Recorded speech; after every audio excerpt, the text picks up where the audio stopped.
It's being described by police as a horrendous scene. A mass shooting at this condo building just north of Toronto last night has left 6 people dead, including the shooter. A 7th victim remains in hospital with serious injuries. And we are learning that there is a connection between the shooter and the victims. We can tell you that there were 3 adult males and 2 adult females. A 6th victim, a 66-year-old woman, was seriously injured and remains in hospital. Police responded to an active shooter call just before 7:30 last night. The suspect, now identified as 73-year-old Francesco Villi, allegedly went unit to unit firing at residents, a shooting rampage that has shaken neighbors to their core. I was wondering if somebody was going to come to my door and do something bad. You're afraid? I was afraid.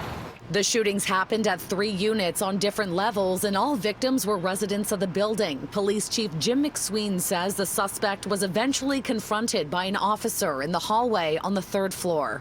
The officer in that interaction is a 24-year veteran of York Regional Police, and he very likely saved lives by his actions last night.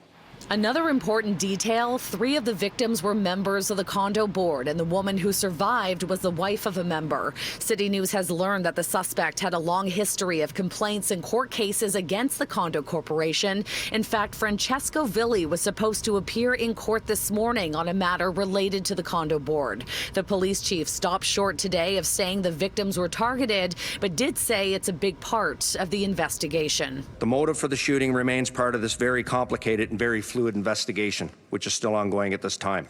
Ontario's Special Investigations Unit is investigating the confrontation between the suspect and the officer. I can tell you that a semi-automatic handgun was used in the attack, and police say they are currently executing search warrants on the suspect's unit, hoping for more answers. In Vaughan, just north of Toronto, Shauna Hunt, City News.